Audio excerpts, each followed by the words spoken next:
Everyone, কি অবস্থা সবার? আশা করছি সবাই অনেক বেশি ভালো আছো। আজকে আমাদের মালদ্বীপসের 6th ডে। তো আমরা ঘুম থেকে উঠে ব্রেকফাস্ট করে রেডি হয়ে বের হয়ে পড়বো।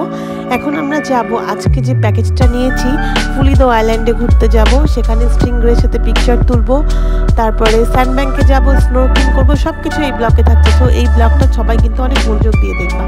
ফার্স্টে আমরা যেখান থেকে বুক করেছিলাম সেখানে গিয়ে আমাদের ইকুইপমেন্টগুলো দিয়ে দিল, আমরা পরে নিলাম, গুছায় নিলাম, সবাই সবার সাইজ অনুযায়ী নিয়ে নিলাম। এরপরে সেখান থেকে আমাদেরকে একটা জায়গায় সব মেম্বারদেরকে একসাথে করে দেন তারা একটা গ্রুপ পিকচার তুললো। তারপরে তারা একটু ইনস্ট্রাকশন দিল আমরা কোথা থেকে কোথায় যাব। আগের দিন আসলে স্নোর্কেলিং করে আমরা তেমন একটা হ্যাপি ছিলাম না, দ্যাটস ওয়াই আমরা আরেকদিন আরেকটা স্নোর্কেলিংয়ের প্যাকেজ নিয়ে নিলাম। আর আমি যেহেতু আগের দিন এত বেশি ভয় পেয়েছিলাম, কোনো পিকচার ভিডিওস করতে পারিনি, সেজন্য ভাবলাম যে আজকে একটু মন মতো সব কিছু করবো। এনিওয়েজ, এবার আমরা যাচ্ছি বোটের দিকে। আর আগের দিনে আমার একদম এত ভয় পেয়েছিলাম যে আমি কিছুই করতে পারিনি। আর এই ব্লগটাতে ভেবেছিলাম যে আজকের দিনে আমি একটু ট্রাই করব সব কিছু করার। আমি যেহেতু অনেক বেশি পানি ভয় পাই। তো বোর্ডে উঠে আমরা এই আরেকজন ভাইয়া আমাদেরকে, যিনি বোট চালাচ্ছিলেন, সে আবার আমাদেরকে ভালো মতো ইনস্ট্রাকশন দিয়ে দিলেন, আবার বললেন কিভাবে কি করতে হবে। দেন আবার রওনা হয়ে পড়বো আমরা। ফার্স্টে আমাদেরকে স্নোর্কেলিং পয়েন্টে নিয়ে যাবে, সেখানে গিয়ে আমরা স্নোর্কেলিং 1 by 1 করব। তারপরে আমাদেরকে স্যান্ডব্যাংকে নিয়ে যাবে। আর এই প্যাকেজের মধ্যে কিন্তু লাঞ্চও ইনক্লুডেড ছিল। সো আমরা এই ভাইয়ার ইনস্ট্রাকশনটা একটু শুনি। Welcome to our Shark trip. In this trip, we have 3 activities today. First activity is snorkeling with Now Shark at the Shark Point, and second one is local island to Pulido, stingray watching, and third one is sandbank to have your lunch. Okay? And there is one more thing. এরপরে তার instruction শেষ হলে boat ছেড়ে দিল। আর এই বোটগুলির মজার বিষয় হচ্ছে যে কোনো জায়গায় যাওয়ার আগে গান ছেড়ে দেয়। গানগুলো এত ভালো ভালো গান দেয় যে সবাই নেচে নেচে আমরা সেই জায়গায় যেতে পারি। আর মনে হয় না সত্যি আমরা কোথাও ঘুরতে এসেছি।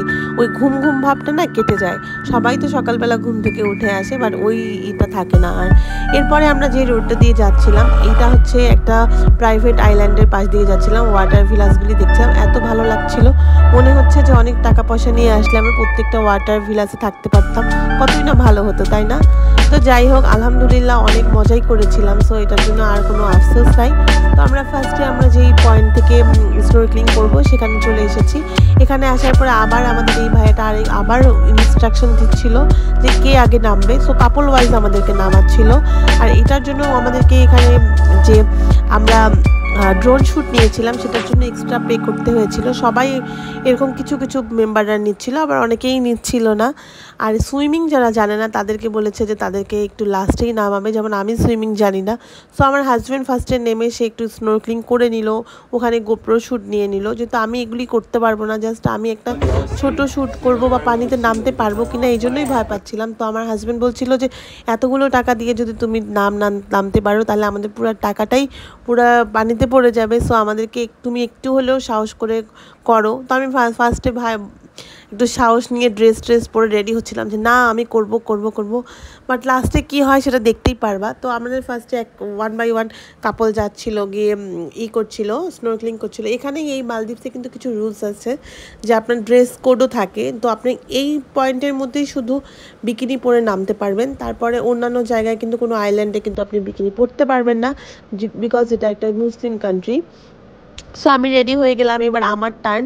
তো আমার টার্নে আমি বেবিকে সামনে বসায়, একটা বাংলাদেশি ভাই ছিল তাকে দিলাম যে ভাই একটু দেখবেন আমার বেবিকে। আর ভাবছিলাম যে মরে যদি যেয়ে থাকে তাহলে তো আমার অবস্থাই শেষ। সো তার হাতে ওঠায় দিয়ে এবার আমি নেমে পড়ছি। তো আমি নামার সাথে সাথে আমার হাত পা একদমই শক্ত হয়ে যায়, কারণ আমার পানিতে একদমই আমি নামতে পারি না। আমি যদি সুইমিং যাই না, তো সব কিছু মিলে খুবই ভয় লাগছিল। আমার হাজব্যান্ড আমার হাত পা ধরে টানতেছিল, তাড়াতাড়ি নামো, কোনো ভয় নাই। তো ওকে আমি বলতেছি যে আমি যদি ডুবে যাই, ও আমাকে আবার দেখাই দিচ্ছে যে না দেখো আমি এরকম লাইফ জ্যাকেট পরেছি, আমার কিচ্ছু হচ্ছে না, তুমিও পারবা।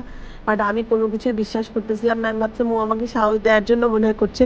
তো আমি বলছিলাম যে আমি উঠে যাবো বলে চিৎকার করার টাইমে ও আমার হাত ধরে টেনে টেনে পয়েন্টে নিয়ে যাচ্ছে। আর ওনারা বলছিল যে আপনি হাতটা খুলেন না, হাত খুললে কিন্তু আপনার আঙ্গুলগুলো শার্ক খেয়ে ফেলবে।